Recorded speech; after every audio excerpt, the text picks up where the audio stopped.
అలాగనే పెద్ద కీర్తన పుస్తకాలు ఉన్నట్లయితే 77వ కీర్తన, విజయ గీతముల్ పాడరే, క్రీస్తుకు జయ విజయ గీతముల్ పాడరే అనే కీర్తన పాడుకుంటూ ప్రభునామమును స్మరణ చేసుకుందాం.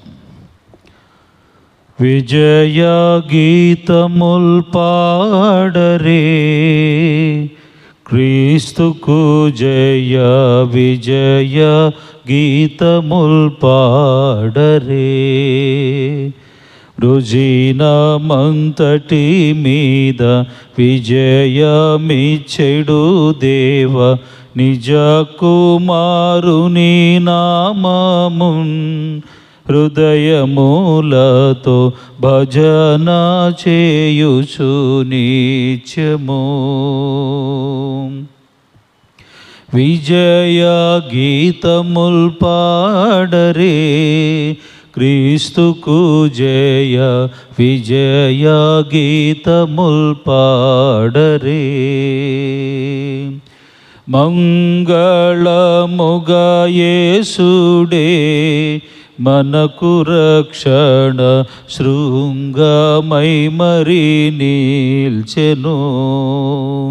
నింగిన్ విడిచి వచ్చెను, శత్రుని యుద్ధ రంగమందున గెల్చెను.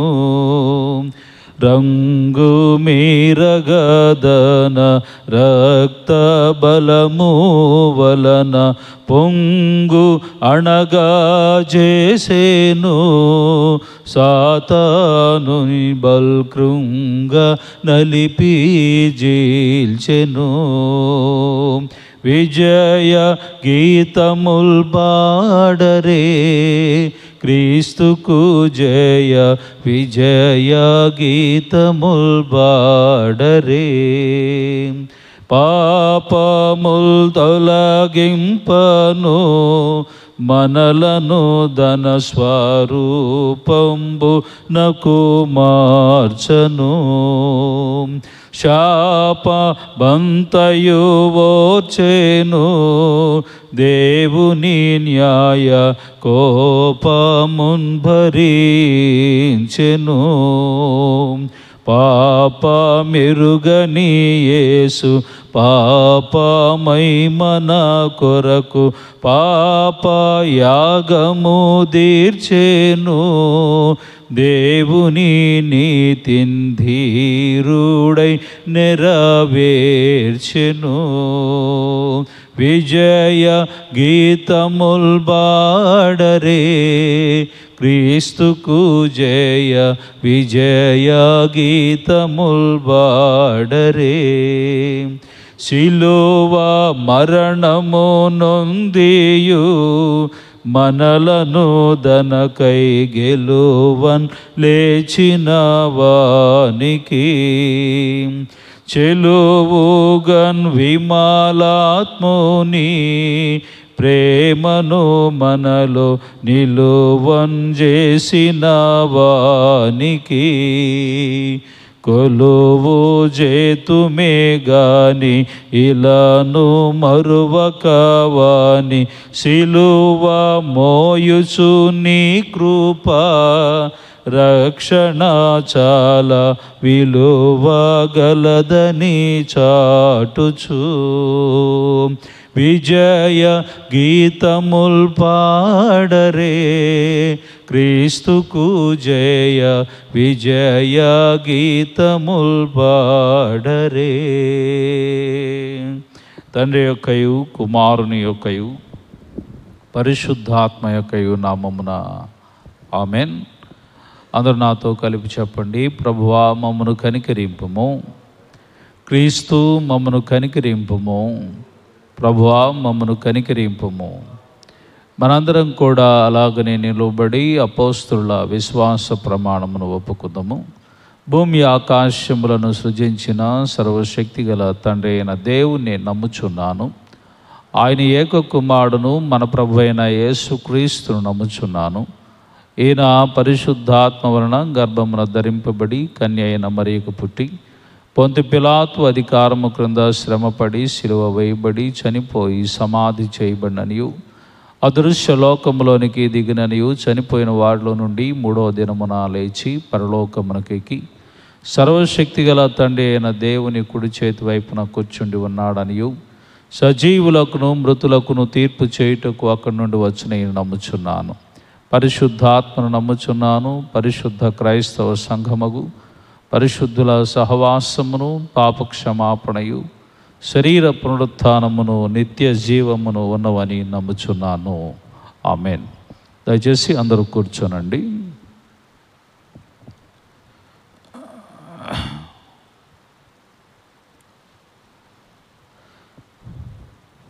పరిశుద్ధ గ్రంథము నుండి దేవుని వాక్యమును ధ్యానం చేసుకుందాం. పరిశుద్ధుడైన పౌలు కొరింథీయులకు రాసిన మొదటి పత్రిక 15వ అధ్యాయము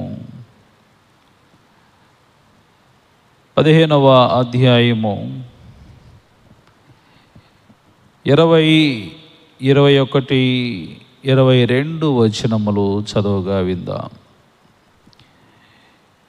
ఇప్పుడైతే నిద్రించిన వారిలో ప్రథమ ఫలముగా క్రీస్తు మృతుల్లో నుండి లేపబడి ఉన్నాడు. మనుష్యుని ద్వారా మరణము వచ్చెను గనుక మనుష్యుని ద్వారానే మృతుల పునరుత్థానము కలిగెను.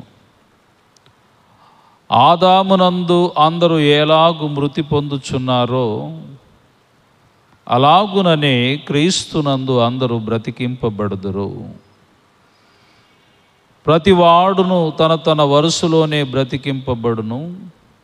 ప్రథమ ఫలము క్రీస్తు, తరువాత క్రీస్తు వచ్చినప్పుడు ఆయన వారు బ్రతికింపబడుదురు.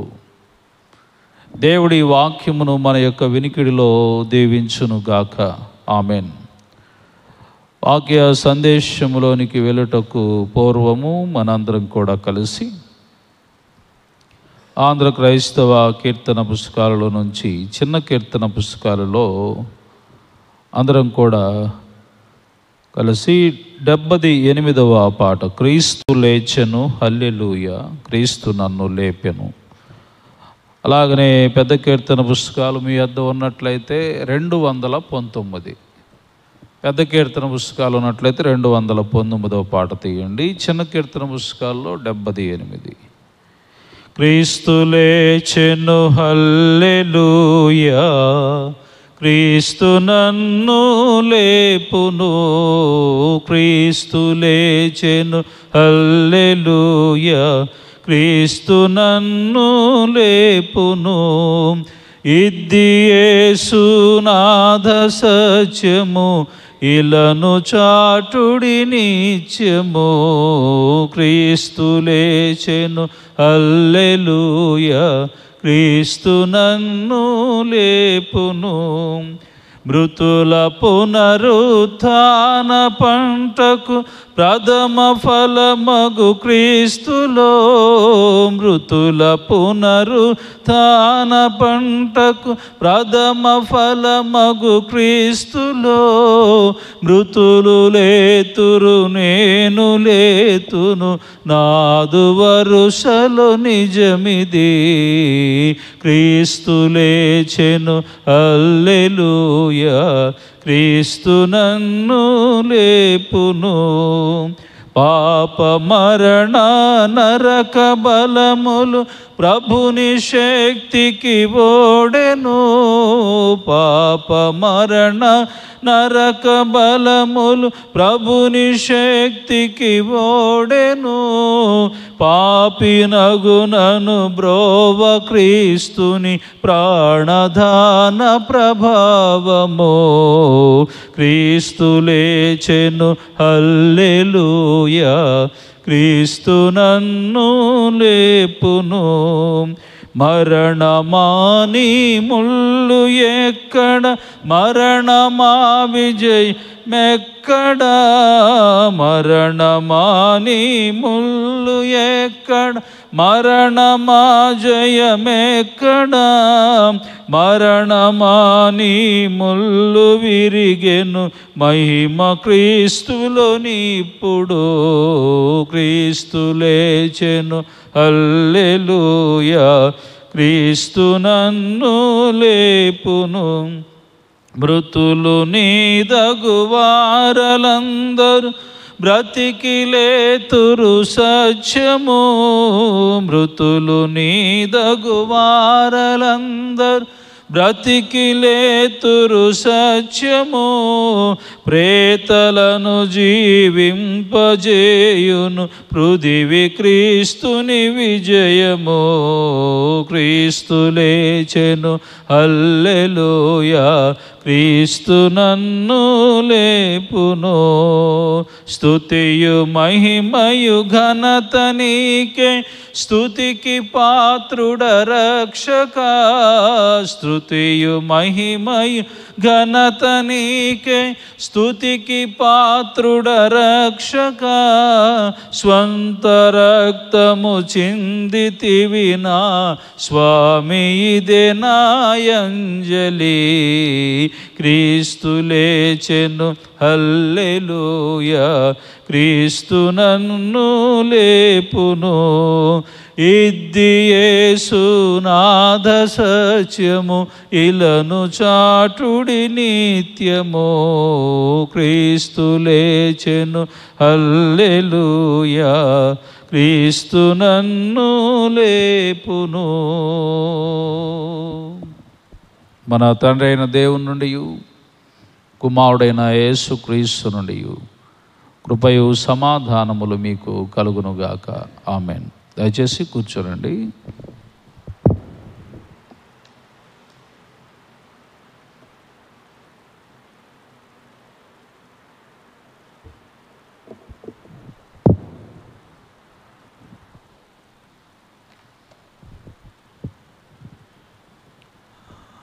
ప్రభువైన యేసుక్రీస్తు వారి అమూల్యమైన నామంలో చేరువచ్చిన మీ ಎಲ್ಲరికి ప్రభు నామమున నా హృదయపూర్వక శుభాలను, ఉదయ ఆరాధన యొక్క స్వాగతాన్ని, వందనాలను మీ అందరికీ కూడా తెలియజేస్తున్నాను. ప్రియులారా, అలాగనే ఆన్లైన్లో వీక్షిస్తున్న మీ అందరికీ కూడా నా వందనాలు తెలియజేస్తున్నాను. ముఖ్యంగా ఈ రోజున మనం అందరం కూడా ధ్యానం చేసుకుంటున్న వాక్య భాగము పరిశుద్ధుడైన పౌలు కొరింథీయులకు రాసిన మొదటి పత్రిక 15వ అధ్యాయము. ఈ అధ్యాయము చాలా విశిష్టమైంది, ప్రత్యేకమైంది, అలాగనే ఎంతో అమూల్యమైనటువంటి అధ్యాయం ఇది.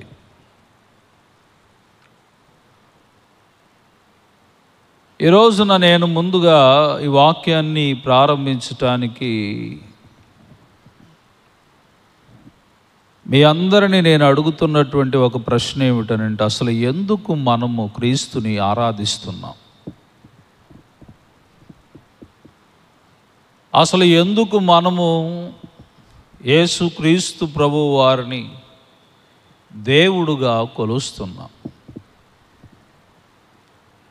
ఏమిటి అసలు ఆయనలో ఉన్నటువంటి ప్రత్యేకత, ఆయనలో ఉన్నటువంటి విశేషం ఏమై ఉంది, ఆయనలో ఉన్నటువంటి గొప్పతనం ఏమిటి? ఈ రోజున అందరము కూడా యేసు ప్రభువు వారి దగ్గరికి వస్తూ ఉన్నారు అని అంటే దేని నిమిత్తం వస్తున్నారు? అసలు ఏ బేస్ మీద వస్తున్నారు? ఆ రోజుల్లో కూడా యేసు ప్రభువు వారు కొండ మీద లేకపోతే పచ్చిక బయళ్లలో అనేక మంది ఆయన దగ్గరకు వచ్చిన వారందరికీ బోధిస్తున్నప్పుడు తండోపతండాలుగా జనాలు అనేటువంటి వారు ఆయన దగ్గరికి వెళ్ళారంట. వెళ్ళినటువంటి వారిలో చాలా జాగ్రత్తగా గమనించవలసిన విషయం ఏంటంటే, వెళ్ళిన వారిలో కొందరేమో ఆయనను క్రిటిసైజ్ చేయటానికి వెళ్ళారంట. అంటే విమర్శించటానికి, తప్పులు పట్టుకోవటానికి, లోపాలు ఎత్తి చూపటానికి వెళ్ళిన వారు. కొందరేమో వారికి ఉన్న రోగముల నుంచి, బాధల నుంచి, వేదనల నుంచి విడుదల పొందటానికి, స్వస్థత పొందటానికి వెళ్ళారట. కొందరేమో అచ్చముగా ఆయన బోధలు విని, ఆయన బోధల్లో ఉన్నటువంటి పరమార్థం ఏమైతే ఉన్నదో ఆ పరమార్థాన్ని గ్రహిద్దాము, ఆత్మీయ ఎదుగుదలను పెంచుకుందాము అని ఆత్మీయ దృక్పథంలో వెళ్ళినటువంటి వారు కొందరు ఉన్నారట. అలాగని ఇంకా కొంతమందిని చూస్తున్నప్పుడు వాళ్ళు అచ్చముగా దేని కొరకు వెళ్ళారు అనంటే రొట్టె కొరకు మాత్రమే వెళ్ళారు. ఆయన దగ్గరికి వెళితే మనకు సమృద్ధిగా ఆహారము దొరికిద్ది అని వెళ్ళిన వారు ఉన్నారు. ఈ రోజున ఇలాగనే ప్రతి గుంపు అనేటువంటిది ఉంటానే ఉంటుంది. ప్రార్థనకు వచ్చేటువంటి గుంపులో ఈ 4 రకాలైనటువంటి గుంపులుగా ఉన్నప్పటికీ కూడా వీళ్ళందరూ కూడా అసలు యేసు ప్రభు వారి దగ్గరకు ఏ బేస్ మీద వస్తున్నారు, ఏమిటి ఈయన దగ్గర ఉన్న ప్రత్యేకత,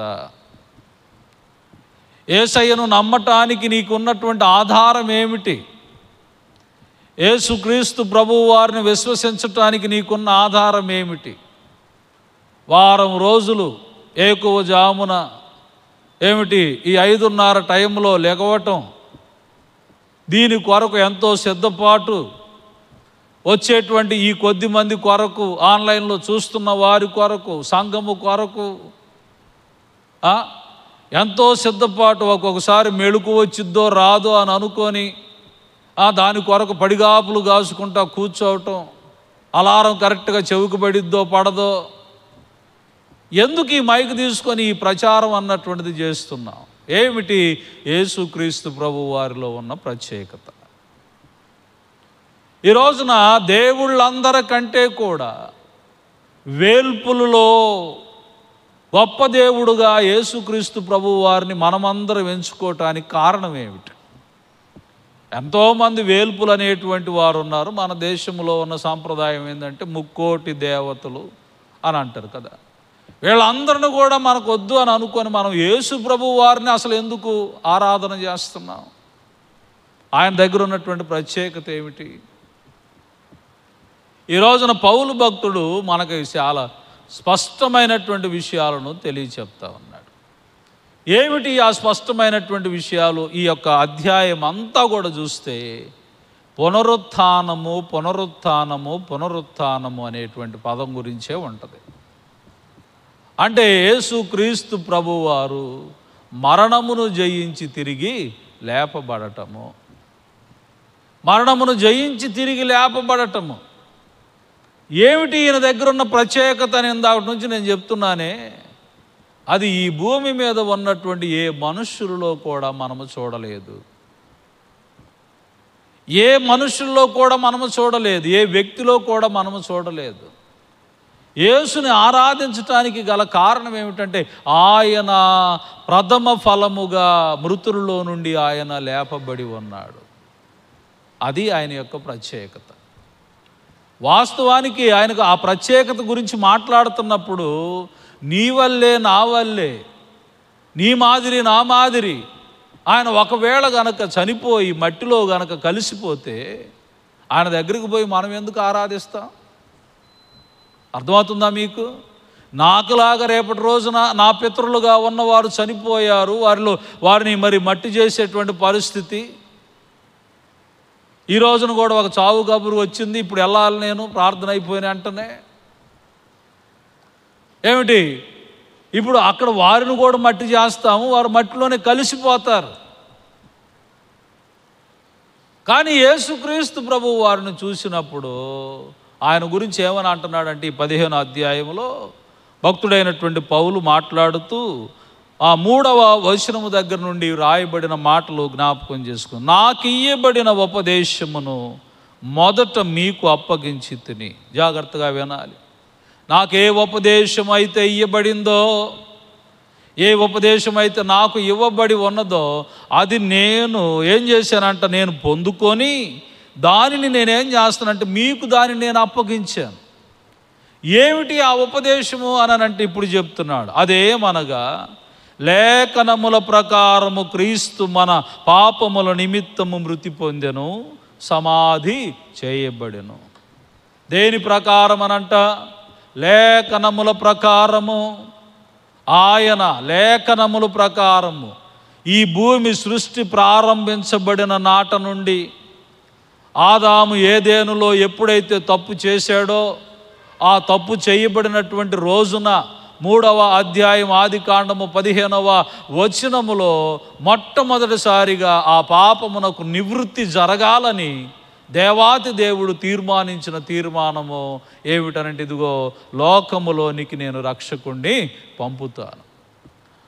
ఆయన ఎలాగ రక్షిస్తాడు మిమ్మల్ని అందరినీ కూడా అని మనం ఆలోచన చేస్తే, ఆయన ఇదిగో మన అందరి కొరకు ఈ లోకములోనికి వచ్చి నశించిన దానిని వెదక రక్షించటానికి లోక పాపములను మోసుకొని పోయే దేవుని గొర్రెపిల్లగా యేసుక్రీస్తు ప్రభువు వారి ఈ లోకములోనికి ఆయన వచ్చి ఏం చేశాడంటే, ఆయన పరిశుద్ధమైన ప్రశస్తమైన అమూల్యమైన రక్తమును తన ప్రాణము పెట్టి చిందించి ఆ రక్తము ద్వారా మన పాపములన్నిటిని కూడా ఆయన కడిగి వేశాడు.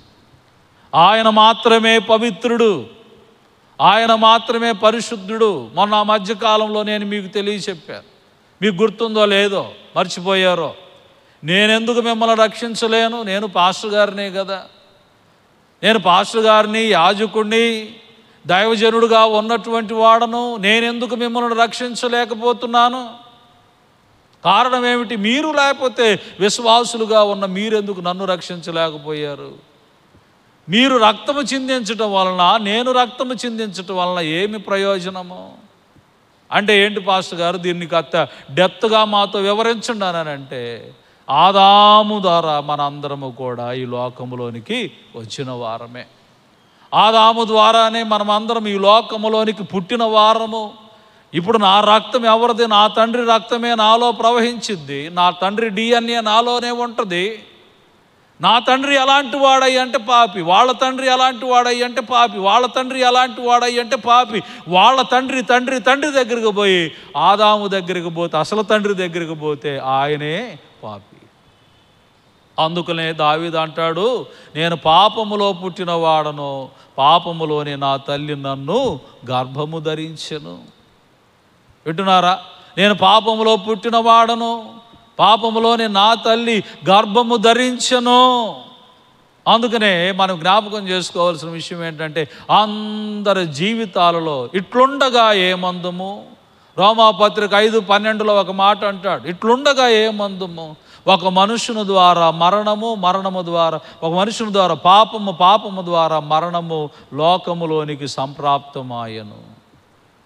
ఏమైందంట?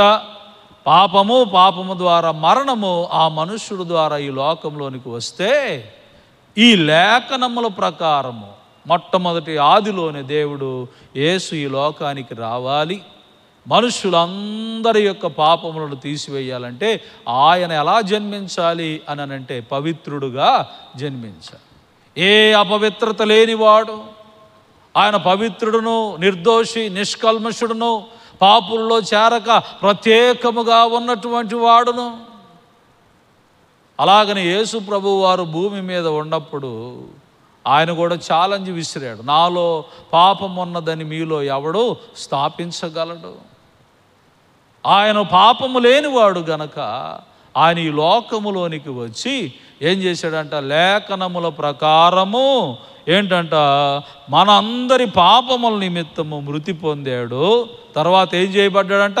సమాధి చేయబడ్డాడు. తర్వాత లేఖనముల ప్రకారము 3వ దినమున లేపబడ్డాడు.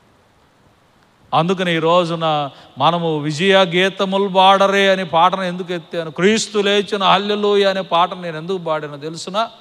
మనకు విజయము, ఒకవేళ ఆయన గనక మరణించి మన కోసమే మరణించాడు అని అనుకున్నప్పుడు మన కొరకే ప్రాణం పెట్టాడు అని అనుకున్నప్పుడు, అలాగనే సమాధి చేయబడ్డప్పుడు ఆ సమాధిలోనే గనక యేసు ప్రభువు వారు కుళ్ళిపోతే ఇంకా ఆయన పెట్టిన ప్రాణం ఏందండి మన కొరకు అనేటువంటి ఆలోచన మాత్రమే మనకుంటుంది. విజయముగా లేపబడినప్పుడే, కారణం ఏంటంటే ఇదిగో సాతానుని, పాపమును, మరణమును నేను నశింపజేసి మృత్యుంజయుడుగా నేను తిరిగి లేపబడి ఉన్నాను.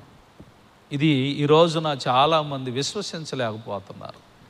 అందుకనే పౌలు కొంతమంది గురించి మాట్లాడుతూ ఏమని చెప్తా ఉన్నాడంటే, ఆ తర్వాత ఆయన కేఫాకును, ఆ తర్వాత 12 కనబడెను, అటు పిమ్మట 500కు ఎక్కువైన సహోదరులకు ఒక్క సమయమందే కనబడెను. వీరిలో అనేకులు ఇప్పటి వరకు నిలిచి ఉన్నారు, కొందరు నిద్రించిరి. తరువాత ఆయన యాకోబుకును, అటు తరువాత అపోస్తులకు అందరికీ కనబడెను. అందరికీ కడపట ఆ కాలమందు పుట్టినట్టు నాకును కనపడెను. ఎవ్వరికి కూడా కనపడకుండా లేడు. ఆయన మరణమును వీళ్ళంతా ట్రాష్. ఏం చేయాలనుకున్నారు ఆ రోజున? మత్తయి సువార్త ఒక్కసారి ధ్యానం చేసుకొని మనము సమయానుకూలంగా క్లోజ్ చేసుకుందాం. తీండి ఒకసారి పరిశుద్ధ గ్రంథంలో మత్తయి సువార్త 27వ అధ్యాయంలోనికి ఒకసారి వెళదాం. మత్తయి సువార్త 27వ అధ్యాయము 62వ వాక్యము నుండి దృష్టి పెడదాం. 62వ వాక్యము దగ్గర చూడండి మీరు. మరునాడు అనగా సిద్ధపరుచు దినమునకు మరుసటి దినమున ప్రధాన యాజకులను పరిసయ్యులను పిలాతు నద్దకు కూడి వచ్చి, అయ్యా, జాగ్రత్తగా వినండి, అయ్యా, ఆ వంచకుడు సజీవుడై ఉండినప్పుడు 3 దినములైన తరువాత నేను లేచెదనని చెప్పినది మాకు జ్ఞాపకం ఉన్నది. కాబట్టి 3వ దినము వరకు సమాధిని భద్రము చేయ ఆజ్ఞాపించుము. వాని శిష్యులు వచ్చి వారిని ఎత్తుకొని పోయి ఆయన మృతుల్లో నుండి లేచినని ప్రజలతో చెప్పుదురేమో. అప్పుడు మొదటి వంచన కంటే కడపటి వంచన మరి చెడ్డదై ఉండునని చెప్పిరి. అందుకు పిలాతు, కావలి వారున్నారు కదా, మీరు వెళ్ళి మీ చేతనైనంత మట్టుకు సమాధిని భద్రము చేయుడని వారితో చెప్పెను. వారు వెళ్ళి కావలి వారిని కూడా ఉంచుకొని రాతికి ముద్ర వేసి సమాధిని భద్రము చేశారు. ఏమిటంటే యేసుక్రీస్తు ప్రభువారు ఆ యొక్క ప్రాణం అన్నటువంటిది సిలువలో పెట్టిన తరువాత, ఆయన కలువరి సిలువలో ఆ యొక్క 7 మాటలు అనేటువంటివి మాట్లాడిన తరువాత ఆయన తీసుకొని పోయి అరిమతయ యేసోబు అనేటువంటి వ్యక్తి తన కొరకు తొలిపించుకున్నటువంటి సమాధిలో పెట్టారు. దేవుని బిడ్డలారా, ఇక్కడ జాగ్రత్తగా గమనించవలసిన విషయం ఏంటంటే, ఆ సమాధిలో ఎప్పుడైతే పెట్టారో ఆ పెట్టబడినటువంటి వ్యక్తిని తీసుకొని పోతూ వాళ్ళందరూ కూడా ఒక ఆలోచన అన్నటువంటి చేశారు. ఏమని? లేఖనముల ప్రకారము ఈయన 3వ దినమున తిరిగి లేపబడతానని చెప్తూ వచ్చాడయ్యా. ఒకవేళ సమాధిలో ఆయన పెట్టినప్పుడు వీళ్ళందరూ కూడా వచ్చి ఆయన ఎత్తుకొని పోయి శిష్యులు ఏంటి లేచాడు అనేటువంటి గోల అన్నటువంటిది చేస్తారు. కనుక ఓ పిలాతు ప్రభువా, నువ్వు మా అందరికి కూడా ఒక అవకాశం అన్నటువంటిది ఇవ్వు. సమాధిని మేము చాలా చక్కగా భద్రం చేసుకుంటాం, మరి సంఖ్యలు వేసుకుంటాం, బండ వేస్తాం, ముద్రలు వేస్తాం, సైనికులను పెట్టుకుంటాం అని వీళ్ళంతా కూడా ఏం చేస్తున్నారని అంటే ఆ పిలాతు దగ్గరికి వచ్చి విన్నపం చేసుకుంటే, అక్కడ కావలి వారు ఉన్నారు కదా, మీరు తీసుకొని వెళ్ళి మీకు నచ్చినట్లుగా మీకు ఇష్టం వచ్చినట్లుగా భద్రము చేసుకోండి. ఆదివారమున పెందల కాడ ఇంకా చీకటి ఉండగానే యేసు లేచెను. ఆదివారమున యేసు లేచెను, వేకువ జమున యేసు లేచెను. ఏంటంట? యేసు లేచెను.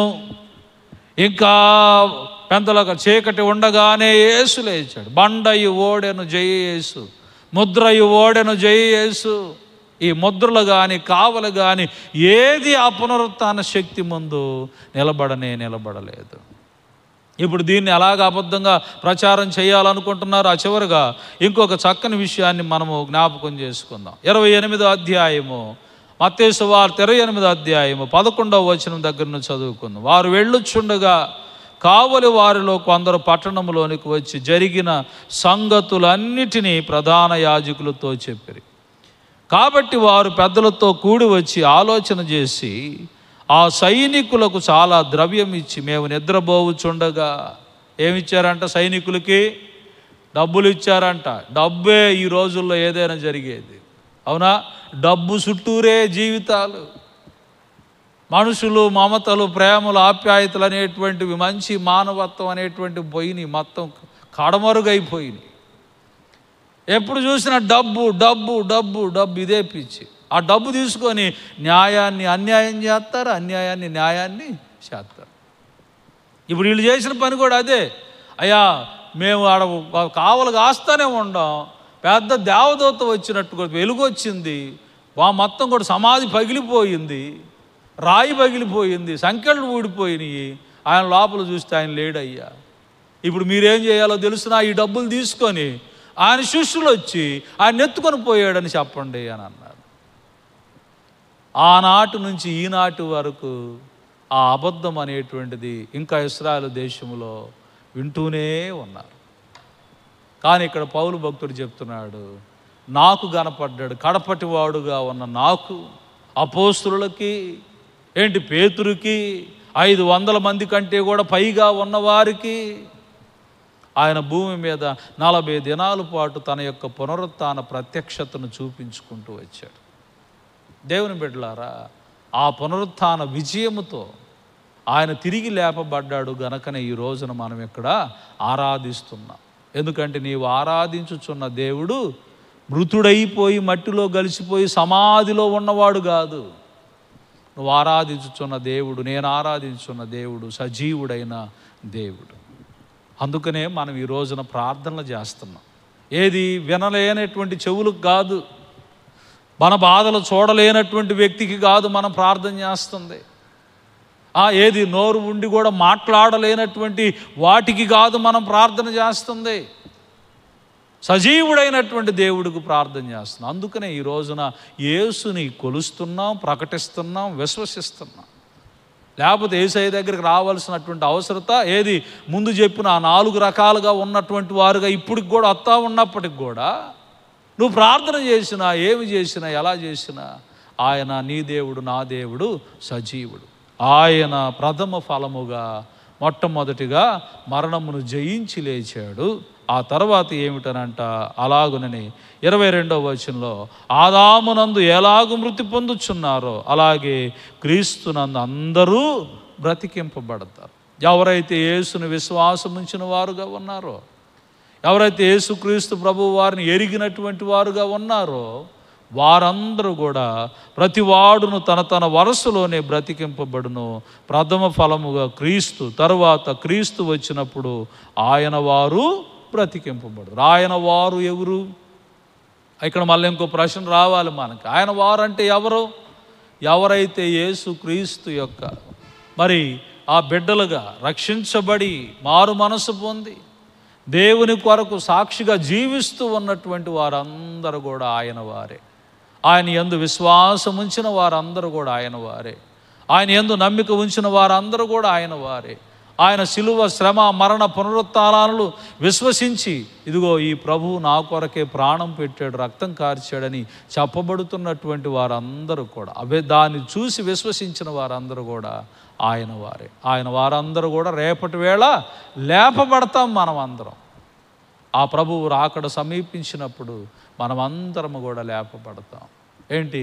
ఆ రీతిగా ఆయనతో పాటు సదాకాలము పరలోక రాజ్యంలో ఉండగలిగే గొప్ప అవకాశాన్ని ఆ దేవుడు మనకు దయచేశాడనే విషయాన్ని గుర్తెరిగి మనము ఈ రోజున ఆరాధిస్తున్న దేవుడు కనులుండి చూడలేని దేవుడు కాదు, చెవులుండి వినలేని దేవుడు కాదు, నోరుండి మాట్లాడలేనటువంటి దేవుడు కానే కాదు. ఆయన సజీవుడై ఈనాటికి కూడా నీ కొరకు, నా కొరకు దేవుని సన్నిధిలో, దేవుని యొక్క దగ్గర కుడిపార్శ్వం మందు మన కొరకు విజ్ఞాపన చేయుచున్నటువంటి దేవుడు. కనుక అటువంటి గొప్ప దేవుణ్ణి, పునరుత్థానుడై మరణమును జయించి లేచిన గొప్ప దేవుణ్ణి ఈ రోజున మనం అందరం కూడా ఆరాధిస్తున్నామని గుర్తెరిగి, ప్రభువా నీవు ఈ రోజున నాకు కష్టం వచ్చిన, బాధ వచ్చిన, అది కొన్ని రోజుల పాటు నన్ను ఇబ్బంది పెడుతున్నా సరే, నీ చిత్తం అనేటువంటిది వచ్చినప్పుడు, నీ కార్యము జరిగించాలనుకున్నప్పుడు మా జీవితాల్లో ఆ గొప్ప కార్యాలు నువ్వు జరిగిస్తావయ్యా అనే ఒక గొప్ప నిరీక్షణతో మనం అందరం కూడా ఉంటూ దేవుని నామాన్ని కొనియాడుతూ ఇంకా విశ్వాస జీవితంలో ముందుకు సాగేటట్లుగా ప్రభు సహాయం చేయునుగాక. ఆమెన్. సమస్త జ్ఞానమునకు మించిన దేవుని యొక్క సమాధానం మీ హృదయములకును మీ తలంపులకును కావలి ఉండునుగాక. ఆమెన్. ప్రార్థించుకుందాం. మమ్మల్ని మిక్కిలిగా ప్రేమించిన మా ప్రియ పరలోకపు తండ్రి, మహోన్నతుడు అయిన దేవా, నీ పరిశుద్ధ పాదములకు వెళ్ళలేని వందనాలు, స్తోత్రాలు నాయనా. యేసయ్యా, నీ ఉన్నతమైన కృపలో, నీ దయలో, నీ దీవెనలతో, నీ ఆశీర్వాదాలతో నా తండ్రి మమ్మల్ని నింపి నీ యొక్క నా తండ్రి దీవెనలు నా తండ్రి అందుకోవటానికి ఈ దినము నాయన మీరు మాకు ఇచ్చినందులకై వందనాలు. ఉదయకాలమునే లేచి నీ ముఖ దర్శనము చేసుకోగలిగే గొప్ప భాగ్యమును, ధన్యతను తండ్రి మీరు మాకు దయచేశారు. ఈ రోజున మేము నిన్ను ఆరాధిస్తానికి కారణం ఏమిటో నాయన, ఇదిగో నీవు ఎవరవో ఈ శ్రేష్టమైనటువంటి విషయాలను నా తండ్రి మేము నా తండ్రి నేర్చుకోవటానికి మీరు కృప చూపించారు. అయ్యేదిగో నా తండ్రి, మరణము నిన్ను బంధించి ఉంచుట అసాధ్యము. ఎన్నో ఎన్నో పునరుత్థాన అద్భుతాలు ఉన్నవి. వాటన్నిటిని వివరించి చెప్పుదాం అనుకున్న ఇది సమయం కాదు గనుక బిడ్డలకు కావలసిన వాక్యమును మీరు వినిపించారు. ఈ రోజున వారందరూ కూడా ఇక్కడి నుంచి ధైర్యముగా మేము ఆరాధించుచున్న దేవుడు సజీవుడు, సజీవుడు, సజీవుడని గుర్తెరిగి అయ్యేదిగో నా తండ్రి, మేము ప్రార్థిస్తున్నప్పుడు కానీ మొరపెట్టుకుంటున్నప్పుడు కానీ మా బాధలు మా వేదనల గురించి ఆయన వైపు చూసినప్పుడు కానీ మాకు కావలసిన ప్రతి వాటిని జరిగించాలి అని అనుకున్నప్పుడు కానీ ఇదిగో మా దేవుడు వింటున్నాడు, ఆలకిస్తున్నాడు, చూస్తున్నాడు. మా కష్ట నష్టములన్నిటిని కూడా సరిచేస్తూ ఉన్నాడు. మా దుఃఖ బాధలన్నిటిని కూడా ఆయన తొలగిస్తూ ఉన్నాడనేటువంటి ఒక నిరీక్షణ ఆయన నీ పునరుత్థానము ద్వారా నీవు మాకు కలిగించినందులకై వందనాలు. అయ్యేదిగో నా తండ్రి, తల్ల వంచిన బిడ్డలు, శబ్దయంత్రం ద్వారా వింటున్న బిడ్డలు, అలాగనే ప్రభువుగా నా తండ్రి నాయన ప్రత్యేకముగా ప్రభువుగా నా తండ్రి నీ ఉన్నతమైన కృపలో, నీ దయలో ఆన్లైన్లో కూడా ఇళ్లలో ఉండి వీక్షిస్తున్నటువంటి బిడ్డలు, ప్రతి ఒక్కరి అవసరతలన్నీ మీకు తెలుసు నాయన. వారందరూ అవసరతలు తీర్చండి. ఎందుకనగా నీవు సజీవుడు అయిన దేవుడవు, మరణమును జయించి తిరిగి లేచిన విజయుడవు నీవు. అలాంటి గొప్ప దేవుడుగా ఉన్న నిన్ను మేము ఆరాధిస్తున్నామంటే ఇది ఎంత గొప్ప ధన్యత నా తండ్రి మాకు. అయ్యేదిగో నా తండ్రి, ప్రత్యేకముగా మా సంఘమును కొరకు అయా ప్రార్థిస్తూ ఉన్నాం. సంఘములో ఉన్న ప్రతి ఇంటిని పేరు పేరున మీరు దీవించండి, ఆశీర్వదించండి. అలాగనే ప్రభువుగా రకరకాల ఆశలతో ఉన్నటువంటి బిడ్డలు ఎవరెవరైతే అయా వ్యక్తిగతంగా వారి వారి జీవితాల్లో ఏమి జరగాలని ఆశకు ఎదురు చూస్తున్నారో అవన్నీ వారి జీవితాల్లో మీరు నెరవేరుస్తూ నీ కృపతో నింపండి. మా యొక్క బిషప్ గారిని, నా తోటి కాపురులను, మా డీకన్స్ని, స్త్రీల సమాజం వారిని, యవనస్తులను, సండే స్కూల్ బిడ్డలను, ఇక్కడ వర్క్ చేసే స్టాఫ్ని ప్రభువుగా నా తండ్రి ఆయన సహకారం అందించే ప్రతి ఒక్కరిని పేరు పేరున దీవించి ఆశీర్వదించి ఈ దిన దీవెనలతోటి నింపండి. మా అందరి ప్రయాణాలను మీరు దీవించి ఆశీర్వదించి మేళ్ళతోటి నింపి ఐదుగో నా తండ్రి నీ దీవెనలతో ఈ రోజున మా ప్రయాణాలను కూడా దీవించి కాపాడమని యేసు నామమున అడిగి వేడుకొని ప్రార్థిస్తున్నాం తండ్రి.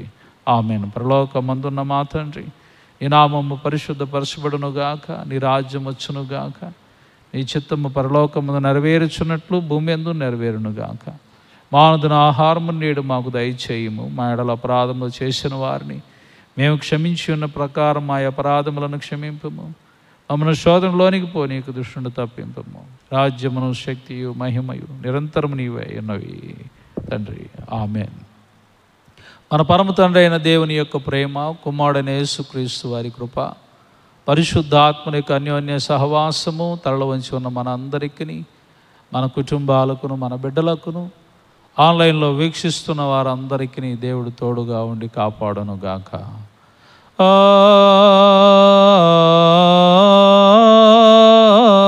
ఆమేన్. ఆమేన్.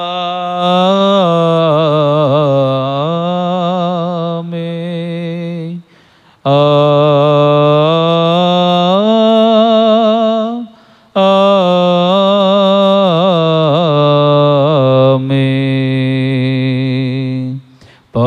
పంపుము దేవా దీవెనలతో పంపుము దేవా పంపుము దయచేత పతిత పవన నమపెంపుగా నీ సేవ ప్రియమొగను నరింప పంపుము దేవా దీవెనలతో పంపుము దేవా.